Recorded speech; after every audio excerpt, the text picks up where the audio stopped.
Ya, saya saat ini sedang berada di Teluk Benoa di Bali Selatan dan persisnya di lokasi ini adalah yang sekarang menjadi pusat perhatian dan kontroversi karena di sini pemerintah berencana akan membangun pulau-pulau dan melakukan reklamasi dengan melakukan pengurukan terhadap daerah ini sehingga bisa mendirikan pulau-pulau baru yang dianggap akan bisa memperbaiki daerah ini dari kerusakan dan juga untuk meningkatkan kegiatan ekonomi dan juga kesejahteraan masyarakat di sini. Nah, saat ini proyek reklamasi ini masih dalam tahap kajian dan ya, ternyata banyak juga elemen masyarakat yang ada di sini yang menolak terhadap rencana dilakukannya reklamasi ini. Dan bagaimana sebenarnya proses dari penolakan maupun rencana melakukan reklamasi terhadap Teluk Benoa ini? Insight kali ini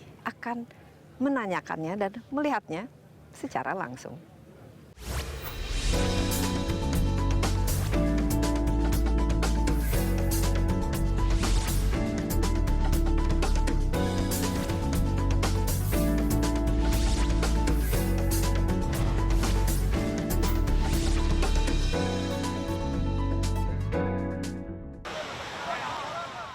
Rencana reklamasi Teluk Benoa Bali kini tengah menuai pro dan kontra. Rencana reklamasi muncul dari kebutuhan pengembangan infrastruktur pariwisata di Bali Selatan yang terkendala oleh keterbatasan lahan. Rencana reklamasi Teluk Benoa mendapatkan payung hukum dari Peraturan Presiden Nomor 51 Tahun 2014 tentang perubahan atas Perpres Nomor 45 Tahun 2011. Perpres ini mengatur rencana tata ruang kawasan perkotaan Denpasar, Badung, Gianyar dan Tabanan, serta mengubah status kawasan Teluk Benoa dari kawasan konservasi menjadi kawasan pemanfaatan. Reklamasi rencananya akan dilakukan di sisi timur Jalan Tol Laut Bali Mandara oleh investor PT Tirta Wahana Bali Internasional.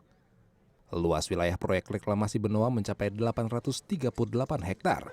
Dari luas itu, 438 hektar akan dibangun menjadi hutan mangrove baru, 300 hektar dibangun menjadi sarana umum, sementara sisanya 100 hektar untuk fasilitas pariwisata. Rencana ini mendapatkan penolakan dari 38 desa adat di seluruh Bali.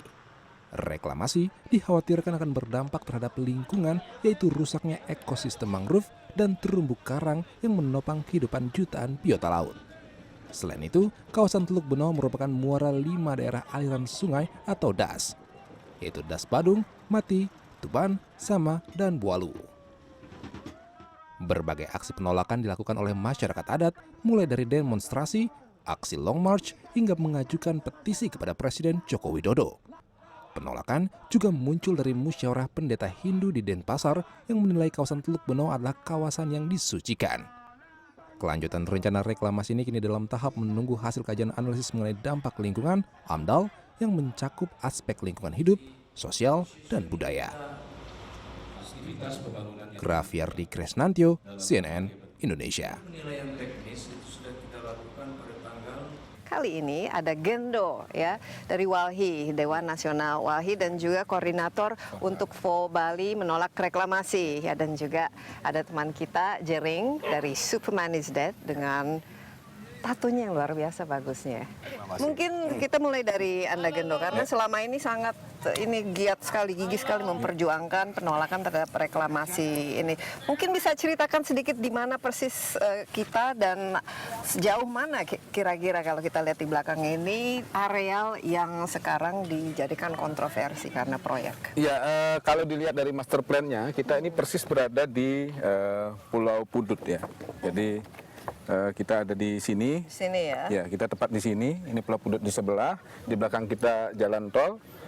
Dan kalau dilihat di semua ini, ya mengapit jalan tol, ini jalan tol, semua akan dibangun dengan pulau-pulau yang jumlahnya 16 pulau, ya, rata-rata luasnya sampai 130 sampai 150 hektar per pulau. 16 pulau. Jadi nanti di belakang ini ada sekitar 16 ya, gitu. Pulau sampai ke ujung, ke ujung, habis semua kecuali pelabuhan Benoa. Di luar itu sudah dijadikan pulau. Sudah dijadikan pulau. Dan di sini kan ada hutan bakau ya. Ya. Itu pas di belakang kita dan itu juga katanya akan terdampak ya, atau bagaimana? Yang ini mungkin akan dijaga oleh mereka supaya bisa menjadi pencitraan untuk green development-nya, karena mereka mencitrakan diri green development, blue development gitu. Tetapi kan kemudian mangrove ini tentu saja juga akan mengalami tekanan akibat pengurugan di Teluk Benua yang luasnya 700 hektar total. Jadi setengah teluk ini dibangun, mau diuruk dijadikan pulau-pulau. Oke, mungkin untuk lebih jelasnya, karena kan proyek reklamasi ini sudah didengungkan, canangkan sejak tahun sekitar 2011 lah, 2012 ya. 2013 ya. Nah, intinya apa yang menjadi elemen untuk ditolak? Kenapa terjadi penolakan khususnya dari teman-teman Walhi? Ya, pertama dari aspek hukumnya, Teluk Benua ini kan kawasan konservasi. Dia berbarengan direncanakan, ditetapkan sebagai kawasan konservasi plus waktu merencanakan pembangunan jalan tol. Nah, dalam rumusan kawasan konservasi oleh beberapa peraturan hukum dinyatakan jelas bahwa kawasan konservasi terlarang untuk direklamasi untuk kepentingan private. Ya. Tapi kemudian itu yang dilanggar oleh gubernur dengan mengeluarkan izin di tahun 2012. Makanya kemudian kita lawan karena ini terjadi ketidakadilan ruang. Nah, yang kedua adalah Teluk Benua yang luasnya 1.400 ini, 400 hektar, adalah kawasan reservoir atau kawasan resapan air karena ada 5 sungai besar yang masuk ke sini. Ya, ini muara ya, muara. dari 5 sungai 5 sungai besar yang kalau dari gunung hujan, muaranya ke sini. Dan ini adalah penampungan air daratan juga, banjir daratan. Sehingga kalau diuruk sampai 50% dari luasan teluk, menurut riset dari Conservation International, kalau diuruk 50% berarti 3 jam hujan, dia akan mengalami kenaikan 80 cm. Kalau 6 jam hujan berarti 1,6 meter. Jadi ada kekhawatiran nanti akan banjir. Akan terjadi banjir rob, backwash, dan kemudian kalau airnya kalau diuruk dan kemudian airnya 24 jam, kalau sekarang kan pasang surut, 4 jam pasang, 8 jam surut airnya. Tapi kalau 24 jam pasang, maka tidak terjadi flushingnya terganggu, airnya juga tidak akan berkualitas dengan baik, sehingga biota-biotanya juga akan terganggu, terdampak buruk. Yang terakhir juga adalah kawasan ini sudah ditetapkan sebagai kawasan suci oleh Parisada Hindu Dharma Indonesia dan sudah ditetapkan berdasarkan paruman pandita atau rapatnya pendeta majelis tertingginya bahwa Teluk Benua adalah kawasan suci yang tidak boleh dilakukan upaya-upaya pengurugan karena teluk itu mempunyai energi yang suci. Di sini ada banyak pura, ada daratan pasang surut, wetland yang diyakini sebagai umat Hindu disebut muntik, ya diyakini sebagai area suci. Gitu. Jadi ada penolakan dari masyarakat setempat juga, khususnya yang tinggal di sini. Seluruh desa adat yang ada di pinggir Teluk Benua dan bersentuhan langsung itu menolak reklamasi Teluk Benua. Ada berapa desa? Ada 11 desa adat. 11. Hanya satu yang belum bersikap. Hanya satu yang belum bersikap. Dan selama ini mereka bagaimana ikut demo dan mereka justru yang menjadi elemen paling terdepan menolak reklamasi Teluk Benua. Ini baru 11 yang di pinggir ya, Pak. Belum yang di dalam, belum yang di pinggir daerah sampai ke timur sampai Karangasem. Total desa adat sekarang 39 desa adat menolak dan mendeklarasikan sikapnya menolak. Dan tidak satu pun ada desa adat mendeklarasikan sikapnya mendukung reklamasi. Ya, nah ini kan sekarang proyek ini istilahnya masih in progress ya, menunggu AMDAL dan lain sebagainya. Anda dari Walhi itu sendiri sudah membuat kajian terpisah atau tersendiri mengenai kira-kira bagaimana seharusnya mentreat sebuah daerah ini yang kalau misalnya notabene dianggap daerah konservasi dan memiliki pola pasang surut yang harus betul-betul juga diakomodasi ya ininya.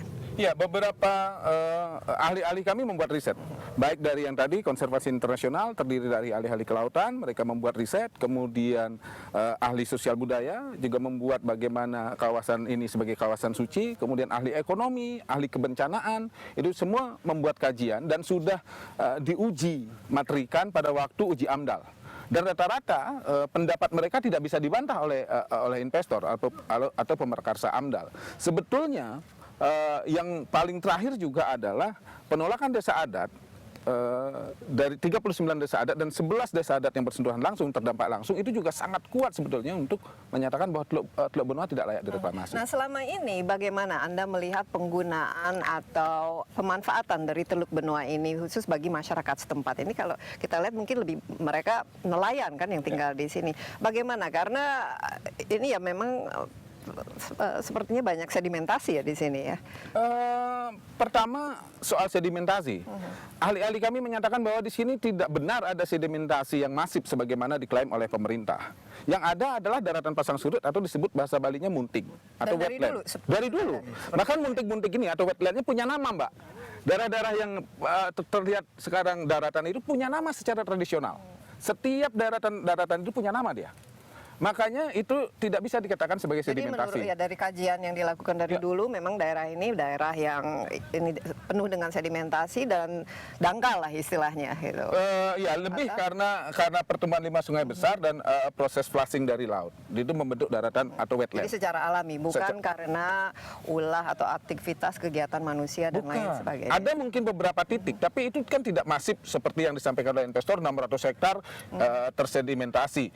600 hektar klaim mereka itu pun dilakukan belakangan setelah kita ada pertanyaan balik. Kalaupun benar Anda menyatakan Teluk Benua tersedimentasi, kenapa solusinya diuruk? Harusnya solusinya seperti apa? Dikeruk dan dikelola dong. Karena kalau diuruk dijadikan pulau-pulau, bahkan pulau mereka akan lebih tinggi dari daratan Tanjung Benua dan daratan di daerah Jimbaran, Tuban di Jimbaran, maka yang terjadi kan mereka membentuk sedimentasi abadi. Karena kalau sekarang yang diklaim sedimentasi itu bisa dilewati saat air pasang. Tapi kalau dibangun pulau-pulau, mereka tidak bisa dilewati lagi oleh air dan itu artinya mengurangi volume tampung teluk. Itu sedimentasi abadi, mereka yang membentuk itu. Yang kedua klaim mereka adalah teluk ini sudah rusak karena darah aliran sungai membawa lumpur menyebabkan sedimentasi. Nah, kalau darah aliran sungainya rusak, solusinya harusnya kan bukan menguruk teluk. Apakah menguruk teluk lalu kemudian tiba-tiba setelah jadi pulau daerah aliran sungainya baik? Kan enggak. Harusnya tata kelola daerah aliran sungai. Demikian juga mangrove. Kalau terjadi banyak sampah, tata kelola sampah. Karena kalau teluknya diuruk, maka itu tidak otomatis menghilangkan sampah. Oke, mungkin ini bisa lihat di sini Jaring mengangguk-angguk ini. Karena sudah sering dengar apa yang apa kira-kira yang diangguk-angguk? Kenapa Ya. Anda begitu semangat ya? ya karena kami sudah mengikuti perjuangan ini sudah 3 tahun Sudah lebih. cukup lama ya. Ya sangat cukup lama, sudah mengalami banyak intimidasi segala macam. Jadi Apa bentuk-bentuk intimidasinya wah dan dari banyak mana? Mbak, dari apa ya, dari banyak apa namanya orang-orang nggak jelas yang mencoba Gak jelas atau sebenarnya agak-agak jelas atau tahu sebenarnya atau enggak, memang mereka tuh betul-betul kayak ya mungkin gesturnya kayak orang apa ya, orang what do you call it, tentara gitu. Jadi, Oh ya, ya, jadi seperti apa? Ini menarik nih ya, bentuk intimidasi. awal-awalnya mereka ya coba nyari-nyari saya, mereka nanya-nanya ke orang di mana saya tinggal, di mana rumah saya, seperti itu. Terus gitu. entah mau diapain, who knows. Dan ya apa namanya, teman saya juga punya pengalaman buruk sekali zaman dulu dengan investor yang sama yang ada di balik proyek ini. Teman baik saya, dan Diapain persisnya? ya diintimidasi secara fisik, sampai dibawa kantor polisi tanpa bukti gitu. Tapi itu udah lama Ya, sekali. tapi Jaring kenapa merasa perlu ya untuk mendukung atau menyuarakan? Karena saya dan lain? tinggal lahir di Bali Selatan, di Kuta kan tempatnya. Jadi saya menyaksikan dari kecil bagaimana daerah Bali Selatan yang dulunya tuh nyaman, sangat nyaman untuk dihidupi, dan apa namanya, secara sosial juga hangat gitu, ramah, dan tapi tergerus oleh industri tourism yang sangat masif, sehingga everything jadi kayak seperti ya Mengkhawatirkan ya? ya kemacetan di mana-mana, masalah sampah, masalah polusi segala macam. Dan saya lihat sih, saya pelajari kasus ini, jika sampai ada pulau baru lagi di Bali Selatan, yang dimana Bali Selatan sekarang sudah sangat-sangat sumpek, ini efeknya secara sosial, secara psikologis itu akan keras sekali, apa yang dirasakan oleh orang-orang yang tinggal di Bali Selatan khususnya. Gitu. Jadi tidak excited ya, katanya ada pulau, nanti ada apa semacam Disneyland, Orang kan ada ke Bali bukan kemasan nyari ini, itu, Mbak. dan lain sebagainya. That's not what people, bukan itu yang orang cari ke Bali sebenarnya. Mereka ke Bali itu nyari ya keaslian alamnya yang harus di-maintain, bukan gedung-gedung baru atau wahana semacam Disney. Itu orang kan mereka nyari Disney ya nggak ke Indonesia dong. Bukan itu identitasnya Indonesia, itu.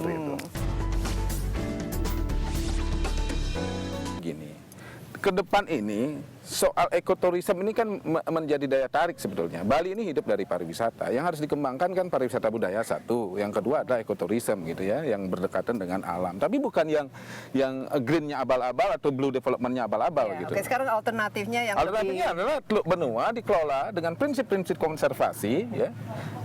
Kemudian kalau daerah aliran sungainya rusak itu dikelola. Kalau banyak sampah di mangrove dan menjadi tekanan terhadap mangrove itu dikelola. Kalau terjadi sedimentasi maka keruk dia dan itu dikelola. Ke depan kalau dikelola dengan prinsip konservasi maka Teluk Benua akan menjadi destinasi wisata bahari yang akan menjadi kelas dunia gitu. Nelayan yang ada 500-an orang nelayan sekarang eksis itu ke depan bisa berkembang. Pariwisata bahari yang seperti sekarang ini bisa berkembang. Ini menarik ya, sebenarnya memang perlu dikelola, tapi mungkin cara-cara bagaimana mengelolanya itu harus lebih dikaji ya. Iya. Ada semacam master plan itu yang disiapkan oleh Kami mengembangkan- Walhi, dan mungkin ya membuat master plan tandingan lah istilahnya bagaimana mengelola daerah ini ke depan. Karena kalau tadi kan saya dengar memang perlu dikelola kan supaya dari segi masyarakatnya juga bisa menerima manfaatnya, tapi dari segi turismenya juga lebih menarik dan dari segi lingkungan hidupnya tidak dirusak kan. Kami beberapa ahli dan praktisi juga yang sudah mengembangkan pariwisata berbasis masyarakat terjadi di Kedonganan, di beberapa tempat, termasuk di Ubud. Itu sedang melakukan analisis, melakukan studi bagaimana mengembangkan Teluk Benua. Tetapi garis besarnya seperti yang tadi, Teluk Benua harus dipelihara dengan prinsip konservasi supaya punya daya manfaat baik terhadap lingkungan, terhadap manusianya, dan bisa menjadi daerah mitigasi bencana, gitu. Ya, dan tidak diurung karena sebetulnya pengurugan yang dilakukan oleh investor sekarang rencana ini hanya menguntungkan mereka. Ini politik tanah murah bagi kami. Dia hanya menghabiskan kurang lebih 1 miliar per are, itu paling mahal dalam bayangan kami. Sementara harga-harga di daratan sekarang itu 1,5 sampai 2 miliar.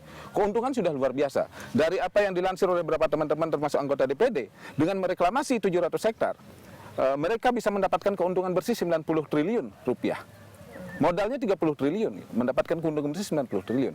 Dan itu kemudian tidak punya manfaat yang kuat bagi masyarakat kecuali hanya mengumpulkan modal bagi sekelompok elit. Oke, nah sekarang kan yang dilakukan penolakan setiap minggu ya, sekarang hampir lebih ada demonstrasi dan lain sebagainya. Ini selama ini tidak ada komunikasi yang dijalin mungkin karena apalagi kan Walhi dan istilahnya kan bisa memberikan masukan. Itu selama ini tidak dilakukan. Dilakukan, Mbak.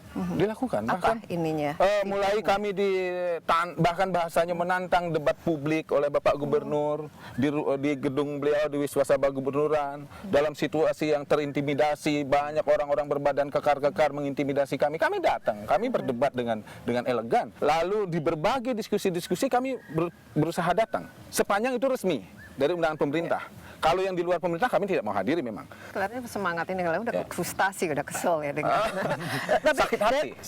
Tapi demonstrasi efektif menurut kalian apa yang dilakukan Ya, selama kalau, ini? Saya sebagai musisi kan kami selama ini sering kali tur di luar Bali. Awal-awalnya kami sejak 3 tahun lebih itu selalu menggemakan perlawanan ini di panggung kan, untuk menolak reklamasi, dan perlahan-lahan makin banyak orang aware dan ikut terlibat dari demo yang awalnya cuma 20 orang, 30 orang bertambah jadi 100, 300 jadi puluhan ribu. Dan itu yang tadi belum saya coba jelaskan, bentuk intimidasi yang lebih mematikan lagi yang kami terima adalah bentuk ada usaha untuk mematikan karir band kami SID gitu. Jadi banyak event-event promotor yang mereka tuh kalau mereka mengundang SID atau Superman is Dead, mereka selalu mendapat telepon dari orang yang tidak bisa diungkap siapa, Kunosu gitu, yang berpesan untuk jangan memakai kami, atau kalau misalkan terpaksa memakai kami harus ada persetujuan di atas kertas tidak boleh membicarakan reklamasi Teluk Benua. Tapi kami coba tetap melawan dengan segala apapun. Jadi ketika dilarang berbicara, kami pakai kaosnya. Ketika dilarang pakai kaosnya, di gitar kami tempel tolak reklamasi. Jadi, gimana dukungan selama ini? Semakin lama semakin. Mbak, ini sejarah dalam hampir 50 tahun, 100 tahun ya belakang. Ini adalah sejarah baru di Bali. Desa adat bergerak secara masif mengkritisi investasi. Ini sejarah baru. 39 desa adat itu luar biasa. Itu bukan jumlah yang kecil karena mereka melewati mekanisme adat yang luar biasa, termasuk paruman adat atau rapat adat yang tidak mudah untuk itu. Nah, sekarang ada 39 desa adat di 4 kota kabupaten, ada pemuda adat di seluruh Bali. Bahkan kalau ke pelosok-pelosok di mana-mana ada panji-panji penolakan reklamasi. Nah, ini adalah bentuk partisipasi publik yang luar biasa yang sebetulnya tidak boleh diremehkan. Efektif tidak? Bagi kami efektif. Karena satu, yang paling harus dicatat adalah ini partisipasi publik yang sekarang berani mengkritisi investasi yang menjanjikan berbagai hal seolah-olah masyarakat akan sejahtera, pekerjaan akan bertambah, dan ini ditolak oleh mereka. Gitu loh. Bagi kami nilainya itu yang luar biasa. Oke, misalnya nanti setelah proses AMDAL dilakukan dan akhirnya pemerintah memutuskan, oke, reklamasi jalan, akan apa yang dilakukan?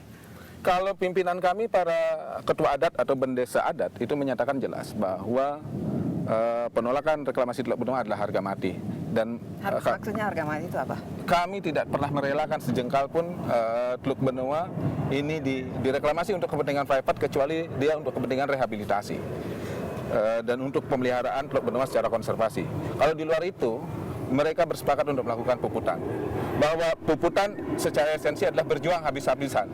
Tidak juga bisa dimaknai sebagai puputan seperti tahun 1800 berapa, gitu, 06. Tidak juga bisa dimaknai. Jadi sedrastis itu ya, merasa bahwa ini sesuatu proyek yang memang betul-betul harus dilawan dan harus sama sekali tidak boleh direalisasikan. Kalau yang memahami bagaimana dinamika desa adat di Bali dan kemudian melihat perlawanan begitu masif atas nama desa adat secara kolektif dan belum pernah terjadi dalam puluhan tahun ke belakang sampai ratusan tahun ke belakang, saya pikir ini adalah satu bentuk komitmen dan harga diri adat bahwa Teluk Benoa harus diselamatkan sebagai kawasan suci, sebagai kawasan penyangga Bali. Karena cara pandang mereka adalah begini, Mbak. Teluk Benoa ini memang ada di selatan, di ujung selatan, tetapi dia ibarat tubuh. Teluk Benoa, kalaupun dia kuku, sakit kukunya maka akan menyakiti seluruh badan. Dan itu harus dibela. Dan sikap nelayan, sikap orang-orang yang ada di sini, masyarakat, dan memang yang selama ini hidup ya dari teluk ini, sama mereka Jelas punya. sikap mereka. Pengusaha wisata bahari sikapnya jelas menolak reklamasi Teluk Benoa. Para nelayan-nelayan, kelompok nelayan jelas sikapnya. Apalagi mereka ada di bawah naungan adat. Mereka jelas sikapnya. Bahkan banyak desa-desa dinas juga yang kepala desa yang juga berani bersikap terang-terangan untuk menolak reklamasi ini. Jadi ini sudah menjadi kepentingan publik, gitu. Bukan hanya lagi semata-mata kepentingan masyarakat di sekitar Teluk Benoa atau di Bali Selatan, tapi ini menjadi kepentingan Bali. Iya, terima kasih Jering sama-sama. sama Gendo. Ya, ini memang kawasan ini sangat indah. Ya, yang penting dari segi kan hutan bakau itu mau tidak mau kan harus tetap dijaga karena hutan bakau itu sangat penting ya untuk mencegah abrasi dan kerusakan di sini lagi. Dan juga yang harus penting dipikirkan kan bagaimana nasib nelayan supaya mereka juga kesempatan untuk berlaut, untuk mendapatkan keuntungan dari pariwisata dan juga untuk meningkatkan kesejahteraan mereka juga harus ada ya. Jadi sebenarnya ya harus ada perbaikan ya terhadap daerah ini. Tapi bagaimana dan caranya seperti Tidak dengan apa? membuat pulau-pulau buatan. Nah, itu yang mungkin harus dikaji ulang atau dipikirkan masak-masak ya. Oke.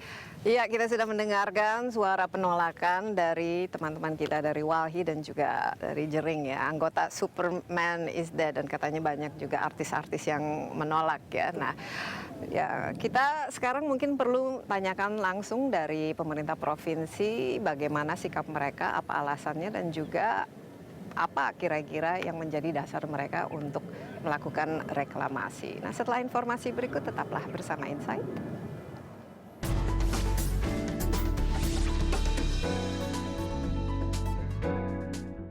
Bicara mengenai Benoa ini karena kan memang sekarang juga istilahnya sering disorot karena terjadi kontroversi ya. Karena ada keinginan untuk reklamasi dan tapi ada juga penolakan karena dianggap ini adalah merupakan daerah konservasi. Nah, kita lihat kalau Bali itu kan memang daya tariknya itu alamnya, hijauannya, apalagi nanti kalau sayurnya semua organik. Ini kan semua kan harus sesuai dengan alam dan lain sebagainya. Nah, coba Pak Made sebagai gubernur sini bagaimana melihat rencana untuk mengembangkan sebuah Tanjung Benoa sehingga bisa potensinya digali, tapi juga masalah konservasi keinginan masyarakat. Jadi begini ya, kita dasar pembangunan di Bali itu ada filosofinya. Kalau nasional mungkin hanya 3 ya, pro growth, pro job, pro poor. Bali nambah 2, 1 pro environment dan pro culture. Kalau salah satu tidak dipenuhi kita tidak mau. Jadi situ budaya dan Ya, lingkungan, harus lingkungan nomor harus, satu. dan membawa kesejahteraan buat rakyat. Pro job, mereka harus dapat pekerjaan dan tumbuh, kan begitu. Penduduk kita nambah terus, keperluan kita nambah terus, jadi ini harus growth. Jadi itu dasarnya, dasar dulu ya, dasar filosofi. Sekarang dulu Perpres nomor 45 yang lalu tahun 2011 kalau tidak salah, itu kawasan Teluk Benoa itu disebutkan kawasan konservasi. Sebenarnya ada kekeliruan di situ.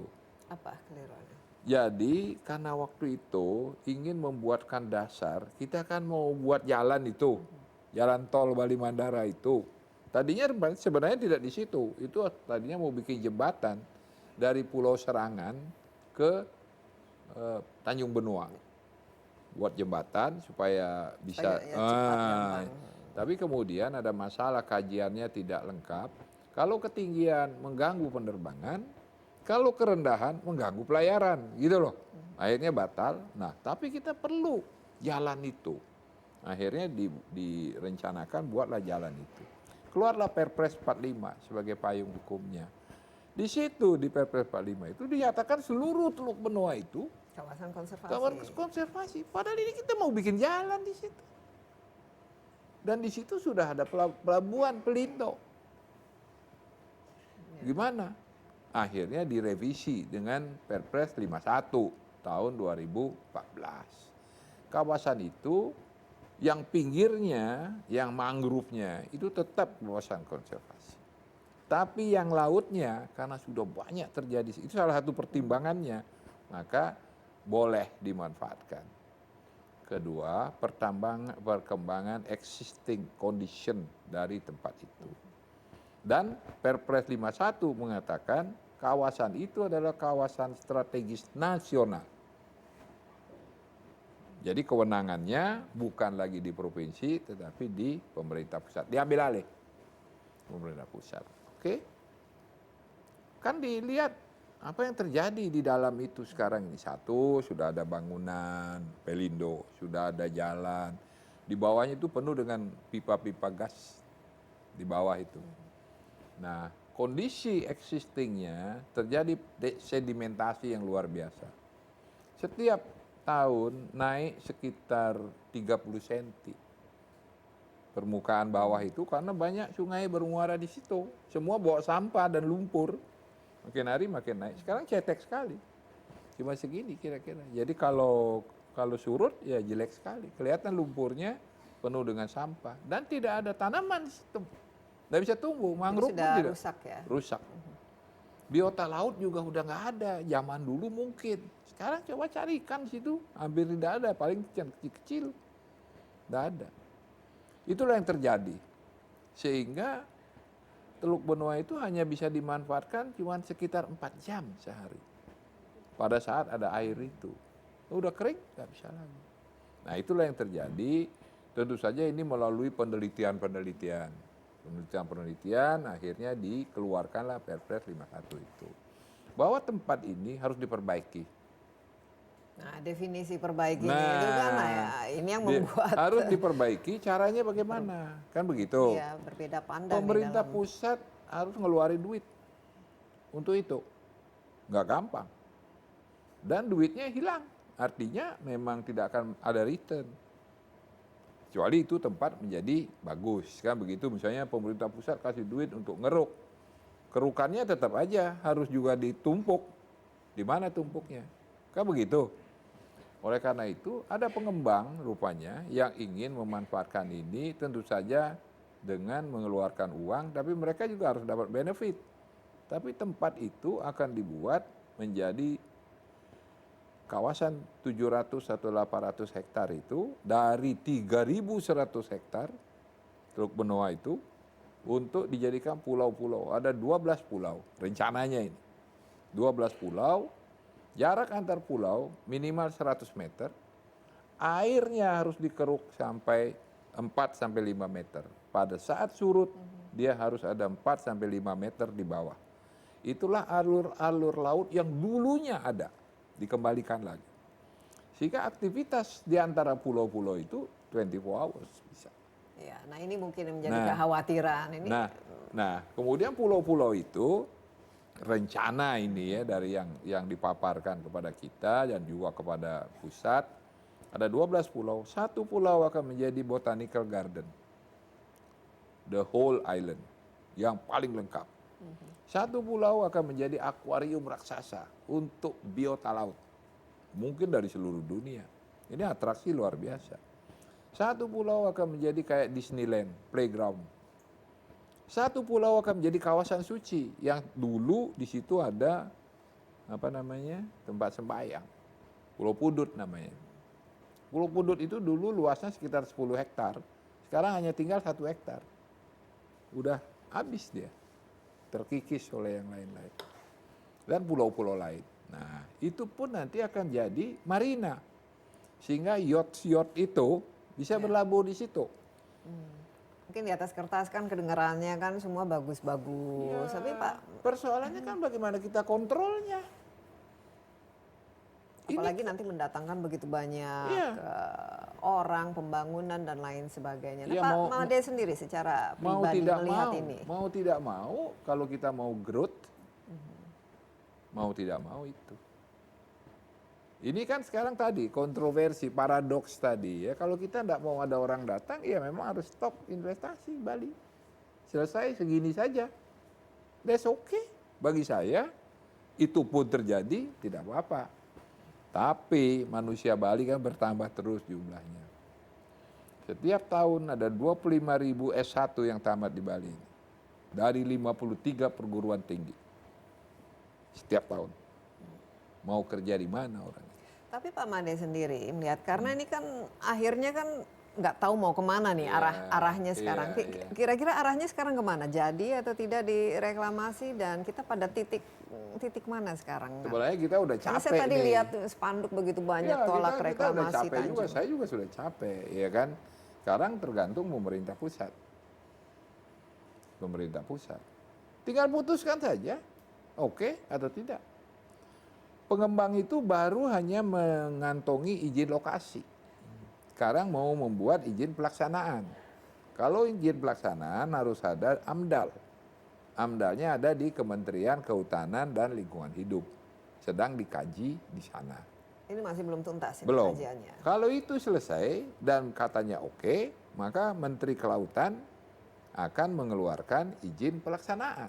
Barulah itu dikerjakan. Setelah pelaksanaan akan keluar lagi izin, kalau diminta lagi izin pemanfaatan namanya. Itu pun dengar kita lagi. Untuk pelaksanaan itu dengar kita. Kita juga harus mengawasi. Kemudian, karena pelaksanaan ini tidak hanya melibatkan Bali, ada NTB, ada apa, ngambil pasirnya dari mana? Bahan-bahannya dari mana? Nanti bisa menimbulkan masalah Nah, itu lain, juga ya. harus dihitung semua. Oke, sekarang dasar penolakan karena ini penolakan cukup sengit dan sudah cukup Ya. lama. Kira-kira apa yang menjadi Yang ditolak mereka. Ya, Nah, itu perlu persisnya. ditanyakan sama kelompok itu. Tapi Nggak, maksudnya kalau Pak Made tapi kan yang saya sebagai dengar gubernur begini, sini, sebagai orang itu Bali. tadi ya, sebagai orang Bali, saya paham. Saya paham dan saya tidak pada posisi pro dan kontra. Semuanya adalah rakyat kita, semua saudara saya. Mereka menolak bahwa Pulau Bali akan tenggelam.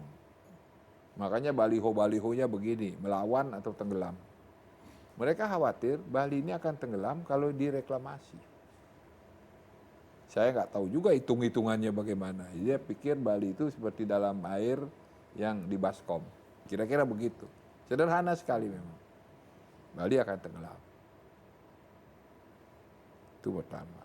Kedua, akan banyak orang luar Bali yang datang kerja. Dan mereka akan buat masjid, akan buat gereja, dan itu akan jadi masalah buat adat dan budaya dan agama kita di Bali. Itu kekhawatirannya. Tapi sebenarnya ini bisa diatasi dengan tenaga tadi. Yang kita lokal itu kita training sesuai dengan keperluan mereka. Kita tinggal minta kalian nanti perlu tenaga apa. Isi dong. Misalnya seperti itu. Apalagi tempat ini akan merusak kawasan suci. Kan begitu? Ada pulau yang akan dibangun untuk jadi pusat kegiatan spiritual. Oh ini tanah enak aja 700 hektar dengan duit investasi sekian, kalau sekarang harga tanah berapa. Itu pulau bukan milik pengembang. Pengembang itu hanya punya HGB. Milik kita itu, milik orang Bali pulau itu. 700 hektar itu milik orang Bali. Dan itu akan mendatangkan uang banyak untuk kesejahteraan orang Bali. Bayangkanlah kalau satu hari omsetnya 100 miliar, maka masuk ke pemerintah, bukan provinsi, karena provinsi tidak berhak. Ke Kabupaten Badung, mungkin juga ke Denpasar, 100 miliar, 10 miliar satu hari bisa masuk. PHR-nya itu, pajak hotel dan restorannya itu, 10 miliar satu hari. Apa yang kita nggak bisa bikin? Untuk memperbaiki daerah-daerah lain, untuk pengentasan kemiskinan. Dan ini destinasi pariwisata baru. Kita bersaing dengan negara-negara lain. Bali juga bersaing dengan provinsi lain.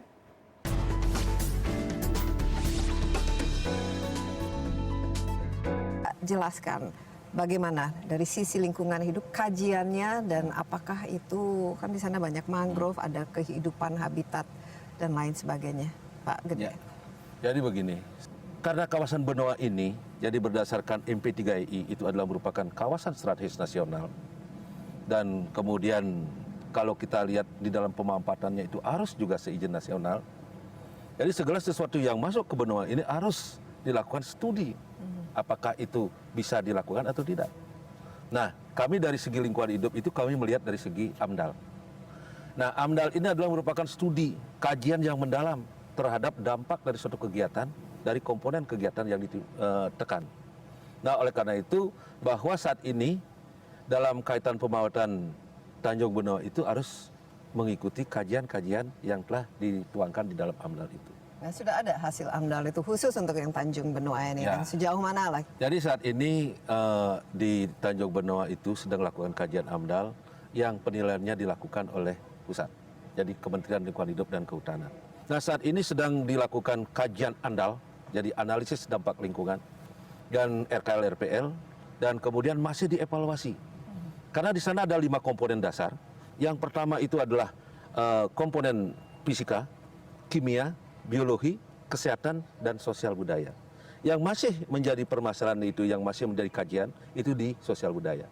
Kemudian di yang lain-lain ini sudah semakin rampung, tetapi hal ini yang masih dipertimbangkan untuk bisa ditetapkan apakah layak atau tidak. Kira-kira kapan ini rampung? Karena sudah cukup lama kan ini proyek ini didengung-dengungkan, dan Ya. kayaknya harus ada kepastian ini kan. Ya. Jadi ini kita tunggu Kementerian Lingkungan Hidup, karena Kementerian Lingkungan Hidup yang ini, dan kita tetap menanyakan bagaimana prosesnya ini. Iya, Ya. karena sekarang ini ya kita lihat di mana-mana tuh ada dari penolakan ya dari masyarakat itu sendiri. Nah, di sana kan juga ada komponen hutannya, ada Tanjung Benoa itu kita tahu ada bagian yang memiliki hutan bakau, mangrove, dan memang ini kan merupakan habitat yang penting buat segala macam fauna yang ada di situ. Pak Wiranata, dari segi kehutanannya bagaimana? Apakah kira-kira dari studi atau kajian yang ada saat ini akan diapakan kira-kira yang paling baik untuk hutan di Tanjung Benoa? Iya, berbicara Teluk Benoa itu tidak terlepas dari hutan bakau, keberadaan hutan bakau.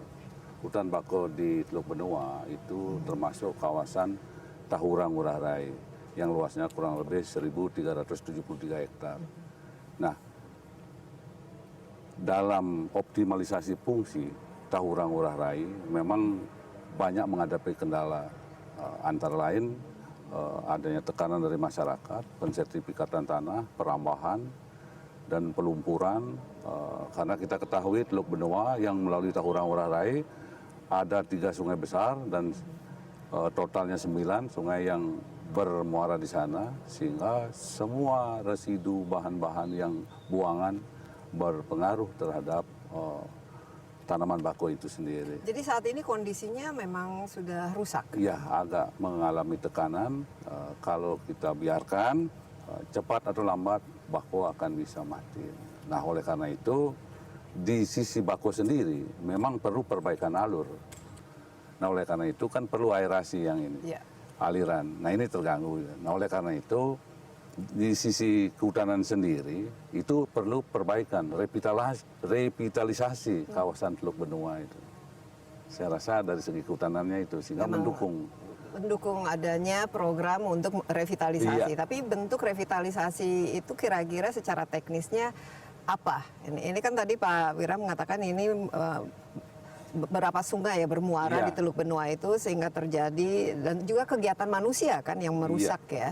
Apa ada kira-kira? perbaikan alur sehingga apa namanya? Cara perbaikan alur itu Dengan ini bagaimana? mengadakan suatu ini pengerukan ya. sehingga pasang surutnya tetap terjaga. Tidak seperti saat ini kalau dalam keadaan surut itu dangkal sekali. Nah ini berbahaya sekali bagi tanaman mangrove. Apakah revitalisasi ini bisa dilakukan tanpa misalnya menunggu hasil rencana reklamasi pembuatan pulau-pulau ini, atau ini memang satu paket atau karena merupakan saling berkaitan, Pak Wiranata? Satu paket saling berkaitan karena di sana sudah berdiri Pelabuhan Teluk Benua, Bandara Ngurah Rai, jalan tol, sehingga perlu desain yang Jadi memungkinkan. harus integrated, Kecuali bangunan itu tidak ada, barangkali ya cukup dikeruk aja semua sehingga lebih ini. Tapi karena sudah ada keadaan seperti itu, jalan tol Teluk Benua, Bandara Ngurah Rai, sehingga perlulah ini dari segi para ahli kemana alur arus air yang akan ini, sehingga nanti bako yang berada barier di belakang ini akan tetap kena air. Nah, dampak misalnya kalau nanti reklamasi terjadi dan pulau-pulau ini sudah dibangun dan banyak kegiatan yang sifatnya juga komersil di situ, apakah ini akan mengganggu hutan bakau itu sendiri, Pak Wiranata? Memang kalau kita selama ini kan yang paling faktor utama menyebabkan terganggunya bakau faktor manusia. Nanti aktivitasnya kita kasih catatan apa yang boleh dilakukan, apa yang tidak. Contoh, artinya membuat alur misalnya harus 100 sampai 200 meter. Nah, sehingga memberikan air akan lebih leluasa. Nah, rekomendasi lain yang diberikan oleh pihak kehutanan terhadap inilah reklamasi kegiatan ini, rencana kan idealnya kan hutan bakau itu sangat bermanfaat kan untuk menjaga bukan saja kepentingan lingkungan hidup, kelestarian alam, tapi kan menjaga pesisir pantai itu sendiri supaya tidak tergerus ya. Ini apa kira-kira yang diinginkan sebenarnya ke depan? Artinya tetap keberadaan dari segi fungsi itu, karena selama ini beberapa tanaman bakau baik yang di luar maupun di dalam sudah mengalami kematian yang banyak. Hampir 100 hektar sudah tidak bisa ditanami hutan. Itu berapa persen dari hutan bakau yang ada di sini? Lebih 10%-an lah. Ya, itu sudah tidak bisa ditanami sehingga terjadilah pergeseran lokasi yang istilahnya tukar menukar. Kita reposisi. Iya, nah, ini Pak Made, kalau kita bicara mengenai hutan mangrove dan lain sebagainya, di situ kan bagus tempat untuk ikan dan lain sebagainya. Ini berkaitan dengan perikanan di daerah itu. Apa kira-kira masukan atau rekomendasi? Ya, ini kan kaitannya dengan perikanan yang jelas, karena tadi sudah juga disampaikan oleh kawan-kawan bahwa itu terjadi pendangkalan sedimentasi di sana. Akibat dari sedimentasi yang ada di sana, akhirnya terumbu karang itu sudah tidak ada lagi di Teluk Benua gitu ya. Sudah tidak ada lagi? Tidak ada, di Teluk Benua banyak. dulu ada, karena ada pendangkalan. Sekarang kondisi existingnya sekarang ini, terumbu karang itu tidak ada lagi di sana. Terus yang kedua, memang existing kita bahwa ada nelayan kita di sana yang masih memakai Teluk Benua, dan juga ada pembudidaya kita yang ada di sana yang mengembangkan ikan kerapu di sana. Kondisi ikan-ikan sekarang di sana bagaimana? Nah, kondisi sekarang ikan ini karena pendangkalan cukup tinggi, ketika nanti terjadi surut itu mereka sudah tidak efektif lagi untuk melakukan kegiatan budidaya di sana. Terus yang berikut ini adalah surut itu terjadi pada 2 kali ini, jam 6 pagi, pasang ini jam 6 pagi sama sore. Sehingga pada saat-saat itulah jadi aktivitas sekarang ini nelayan itu hanya bisa 4 jam sehari. Karena ada pendangkalan yang penuh itu, para nelayan nggak ada aktivitas. Memang ada ikan yang keluar masuk di sana. Karena aktivitas ini pendangkalan sehingga aktivitas para nelayan itu sangat-sangat terbatas sekarang. Yang pertama, kami ingin juga merevitalisasi itu dalam artian menghilangkan pendangkalan. Sehingga mereka bisa kembali memancing, keluar ya, gitu, sehingga berlaut. bisa berharap nanti bisa 24 jam itu bisa keluar dari pangkalannya para nelayan itu gitu.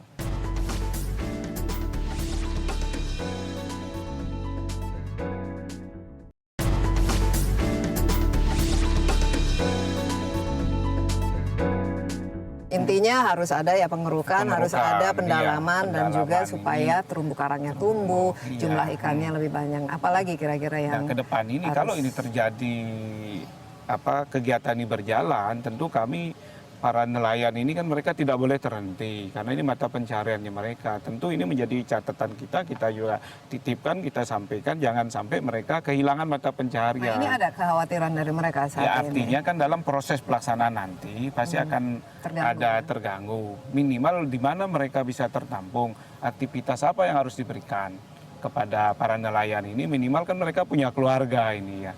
Ini yang harus menjadi catatan, menjadi perhatian. Dalam berbagai pertemuan kami juga sudah sampaikan atau memberi kompensasi selama proses pelaksanaan ini harus juga menjadi perhatian karena nggak boleh ini para nelayan itu ditinggalkan, nggak boleh, ini mata pencahariannya mereka. Iya. Dan juga ada di situ dikembangkan kampung kepiting di situ, mereka membudidayakan kepiting di situ. Kalau nanti ini arus air lautnya tidak sampai ke Bako, kan ini memanfaatkan lingkungan Bako ini budidaya kepiting yang ada di sana. Ini juga harus lestari. Gitu.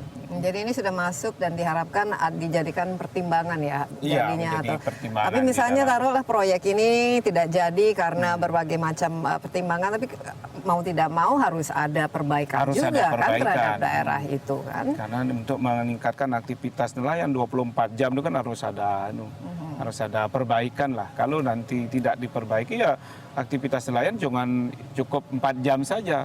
Pembudidaya kita tidak bisa lagi membudidayakan itu. Nah saat ini bagaimana mereka was-was, takut atau cemas, menolak atau apa?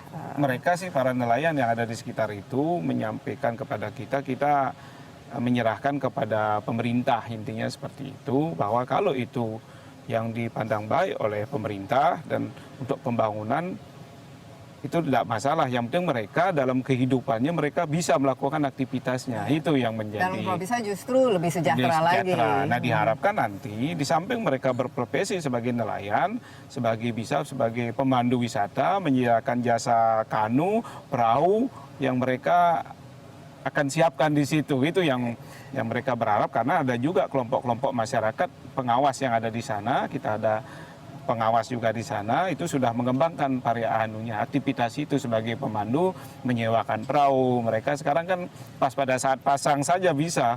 Nah, isinya trekking di Bakau gitu dengan kanu. Mereka yang para nelayan itu yang menyewakan punya kanu. Iya. Ke depan kalau ini terjadi, aktivitasnya lebih panjang, lebih banyak aktivitas yang bisa dilakukan. Iya, dan justru ini memberikan dampak yang positif. Kita saat ini masih belum tahu ya apa hasil dari semua kajian yang dilakukan terhadap reklamasi Teluk Benoa ini, dan saat ini masih mungkin ada kekhawatiran bahwa ini tidak akan berjalan sesuainya. Mungkin singkat saja harapan ke depannya, taruhlah apakah ini proyek ini jadi atau tidak jadi, khusus terhadap Teluk Benoa ini karena memang sudah rusak ya, dan sudah harus ada perbaikan ya. Apa kira-kira pesannya Pak Gede? Kalau saya sih begini, kalau toh itu dilakukan, jadi bagaimana proyek ini bisa mampu memberikan kesejahteraan bagi masyarakat Bali, terutama masyarakat yang ada sekitarnya dulu, dan kemudian sebagai plasmanya itu ada masyarakat Bali secara keseluruhan dan nasional. Jadi mereka dilibatkan dalam kegiatan. dalam proses pembangunan. Kemudian yang kedua, kegiatan itu minimal sekali dapat dikelola dampaknya. Jadi dampak negatifnya dan dampak positif bisa dikembangkan. Karena seperti tadi, nelayan harus juga dikembangkan, mangrove harus bisa dilindungi, kemudian kualitas air harus juga dijaga. Kemudian yang ketiga, itu bahwa yang paling penting sekali bagaimana mengangkat nama Bali ini menjadi suatu ikon Bali yang sebenarnya. Nah, itu yang saya harapkan. Iya, Pak Wira, dari Anda kira-kira apa yang diinginkan, diharapkan, apakah proyek ini jalan atau tidak, tapi ke depannya yang khusus untuk Teluk Benoa, yang memang mangrove-nya atau bakaunya perlu diperhatikan. Iya, pada prinsipnya dalam optimalisasi fungsi Tahurang Ngurah Rai itu memang sebagai penyangga kehidupan Kota Denpasar dan Bali secara umum kan gitu ya. Nah oleh karena itu apapun kejadian yang ada di sana, yang artinya merusak, justru dari segi kehutanan ya tidak sependapat gitu. Tapi kalau ke arah perbaikan memang kita yang pertama lah mendukung. Ya mudah-mudahan revitalisasi bisa jalan terus. Sehingga kita harapkan nanti perbaikan terhadap hutan bakau itu sendiri. Ya, dan bakau memang harus diprioritaskan Ya, karena itu. pada akhirnya kita juga sangat tergantung ya Iya. kepada kelestarian Iya. dan kesehatan dari Iya. hutan bakau itu Satu-satunya sendiri. pori-pori paru-paru yang ada di kota Denpasar, mangrove ini. Itu mangrove Di itu. samping paru-paru ini, dia pengatur tata hidroorologis. Ya, betul. Iya. Tekanan sirkulasi angin menyebabkan apakah hujan itu jatuhnya jauh atau pendek tergantung hutan bakau ini. Iya, Gitu. salah kalau kita justru malahan merusak. Iya. Ya, gimana Pak Made? Keinginan dari Anda mungkin singkatnya bila proyek ini jalan atau tidak. Kita lihat tadi kan nelayan sekarang ini saja sudah sulit melaut karena sedimentasi yang terjadi di Teluk ini kan.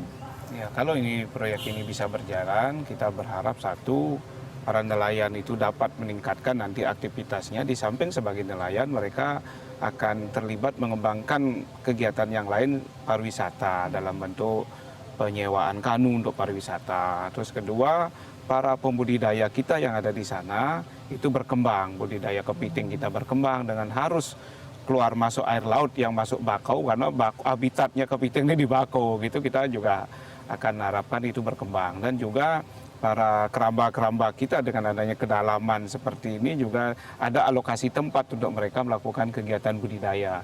Sehingga ujungnya adalah bagaimana kita meningkatkan pendapatan dari para nelayan dan pendapatan para pembudidaya dengan melalui aktivitas ini. Gitu. Iya, dan apapun aktivitasnya, semua itu harus elemen-elemen itu harus dipikirkan. Yang penting kan tidak ada yang dirugikan ya. Dan kan menarik juga misalnya kalau Teluk Benoa jadi terkenal karena kepiting Teluk Benoa. Kepiting bakau. Iya, kepiting bakau ya. Baik, terima kasih banyak Pak Made, Pak Gede dan juga Renata. Kita masih tunggu ya nanti hasilnya akan seperti apa ya ini kontroversi seputar pembangunan atau reklamasi dari Teluk Benoa ini. Baik.